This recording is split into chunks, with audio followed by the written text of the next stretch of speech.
आज इस वीडियो में हम बात करने वाले हैं कि आखिर बिहार इतना पीछे क्यों रह गया, क्या है इसके पीछे होने का राज, और बिहार और बिहारी से नफरत क्यों करते हैं लोग।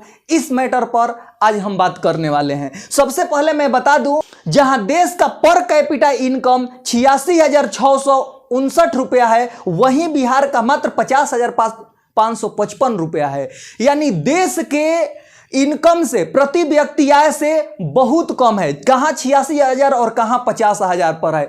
इसके इतने पीछे होने का कारण क्या है? सबसे पहले मैं आपको बता दूं कि बिहार के साथ बहुत ही नाइंसाफी किया गया है। वो केंद्र सरकार के द्वारा भी किया गया है और राज्य सरकार के द्वारा भी किया गया है।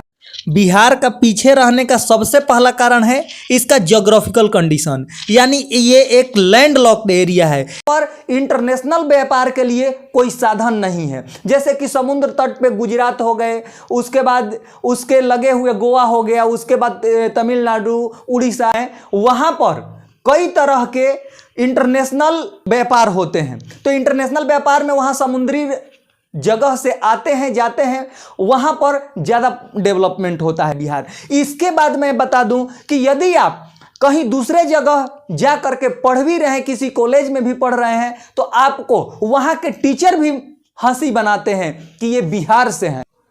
बिहार और बिहारियों से इतना नफरत क्यों?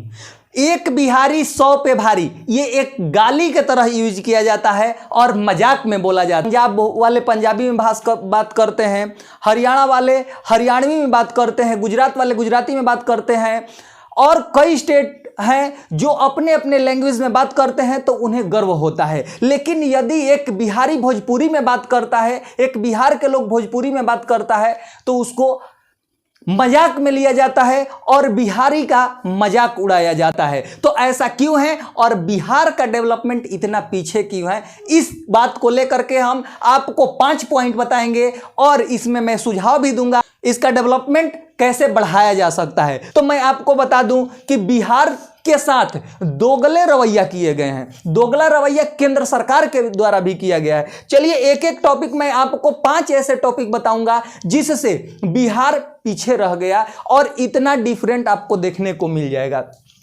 सबसे पहला है, यहां पर कास्ट पॉलिटिक्स था। बिहार में लगभग 1970 से 1991 तक 20 सरकारें बनी।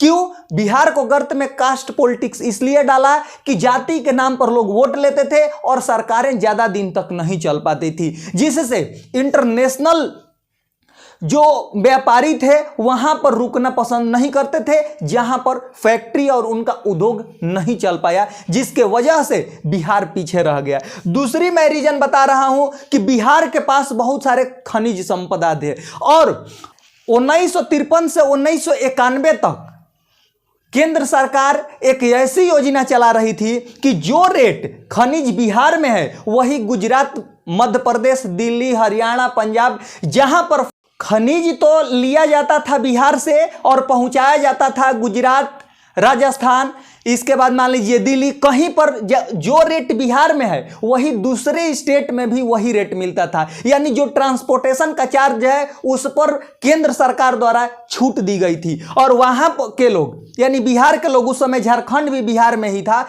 उस समय कास्ट पॉलिटिक्स में अटके हुए थे, जिसका विरोध न वहां के लोग किए और न ही वहां की सरकार की, क्योंकि वहां पर तो कास्ट पॉलिटिक्स में अटके हुए थे और बिहार की खनिज संपदा को ले जा करके ट्रक भर भर करके दूसरे राज्य में ले जाया जाता था और वहां के उद्योगपतियों के द्वारा क्या किया जाता था कि यहां से जितनी सारी सामानें जाती थी वहां पर फैक्ट्री में काम कर रहे थे और यहां से मजदूर को लाया जाता था। इसमें यह नहीं किया गया कि जो यहां पर खनिज है उसका फैक्ट्री यहीं पर लगा दो। यदि जो खनिज यहां पर निकल रहे हैं और उससे जो माल प्रोडक्शन किए जाते हैं वहां पर वो फैक्ट्री अगर लग गए होते तो ट्रांसपोर्टेशन पर छूट केंद्र सरकार को नहीं देनी पड़ती और वहां पर फैक्ट्री भी लगा दी गई होती, जिससे डेवलपमेंट और अधिक हो जाता है।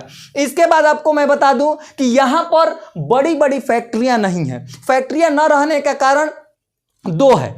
दो इसलिए है कि जो इंटरनेशनल व्यापारी होते हैं वो हमेशा सोचते हैं कि समुद्र तट से सटे हुए जो राज्य है वहां पर मैं फैक्ट्रियां लगाऊंगा। दूसरी चीज ये है कि केंद्र सरकार इस बात पर ध्यान नहीं दी, क्योंकि यहां पर खनिज संपदा थी तो वहां पर केंद्र सरकार सपोर्ट कर सकती थी। और यहां के लोग जब कास्ट पॉलिटिक्स में अटके हुए थे, जब इंटरनेशनल ग्लोबलाइजेशन होने लगा सन 1991 में, तो उस समय बड़ी बड़ी फैक्ट्रियां बिहार में नहीं लगाई गई।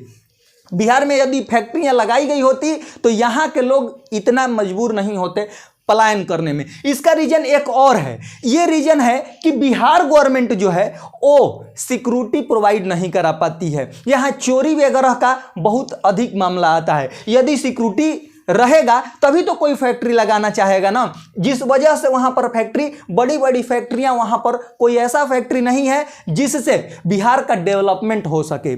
तीसरी चीज यहां में यह है कि जो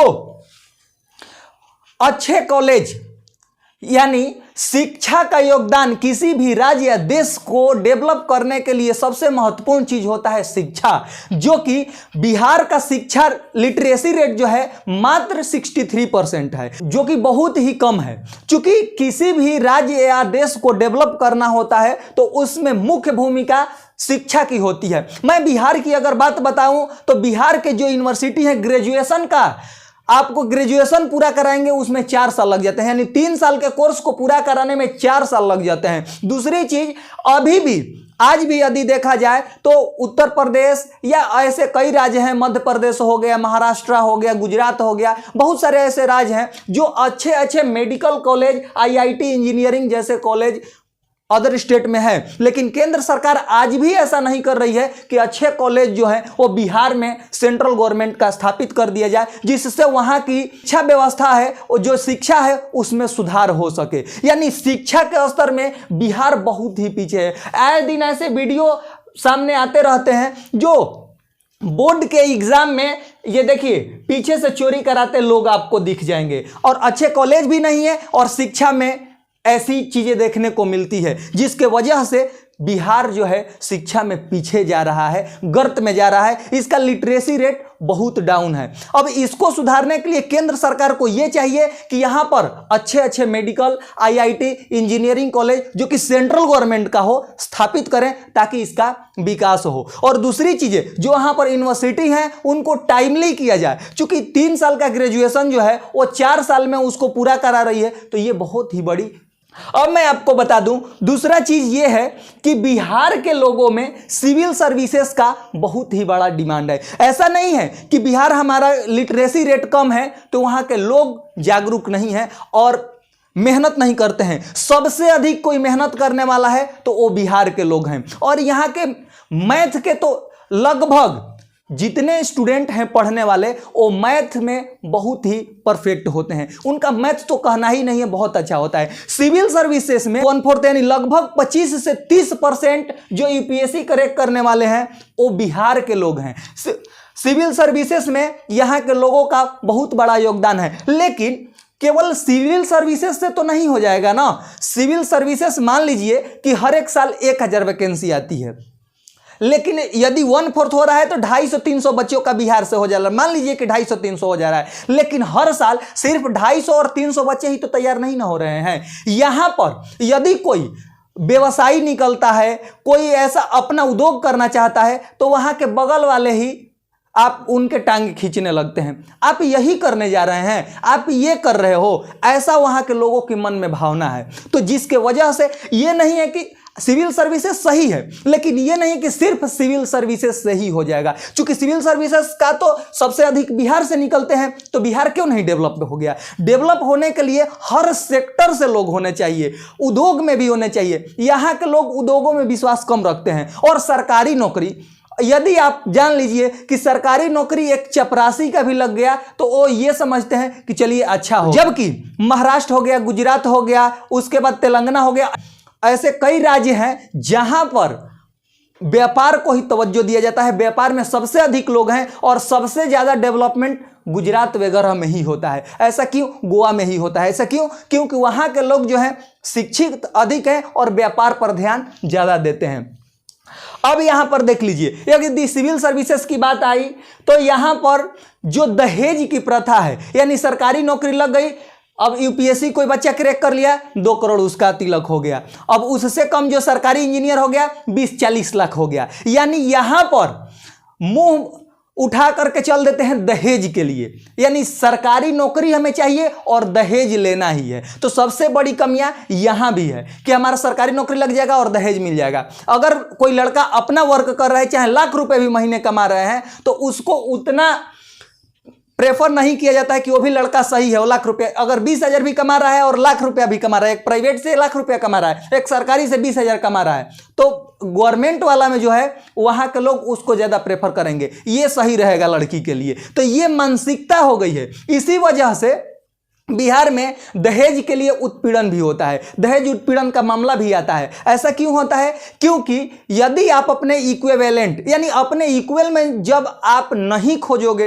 दूल्हे को, एक दूल्हा के घर वाले सरकारी नौकरी में है और दुल्हन की जो घर वाले हैं, लड़की वाले हैं, वो कुछ नहीं करते हैं लेकिन सरकारी नौकरी वाला लड़का चाहिए। तो बिहार का फर्टिलिटी रेट, लिटरेसी रेट कम होने की वजह से फर्टिलिटी रेट जो है अधिक है। यानी लगभग एवरेज में जो गरीब पौदान के लोग हैं, गरीब लोग हैं, वो 4 से 5 एवरेज बच्चा पैदा करते हैं वहां की औरतें, और जो थोड़ा सा शिक्षित हैं वो 2 से 3। यानी ये फर्टिलिटी रेट की वजह से ही बिहार के लोग पलायन करने पर मजबूर हैं। इसके लिए सरकार को चाहिए, केंद्र सरकार को चाहिए, सबको चाहिए कि शिक्षा पर ज़्यादा से ज़्यादा जोर दिया जाए, ज़्यादा से ज़्यादा खर्च किया जाए, ताकि लोग शिक्षित हों और फर्टिलिटी रेट को घटाया जा सके। यानी 1 से 2 बच्चे, इससे ज़्यादा नहीं। जिससे क्या होगा कि बिहार का जो फर्टिलिटी रेट के वजह से जो जनसंख्या बढ़ रहा है, जनसंख्या विस्फोट हो रहा है, उस पर कुछ कंट्रोल हो जाए। अब ऐसा नहीं है कि बिहार इतिहास में भी ऐसा था। बिहार में एक से बढ़कर के एक वीर हुए हैं। आपको मैं बता दूं कि बिहार में रामायण के रचयिता महर्षि वाल्मीकि का जन्म हुआ था।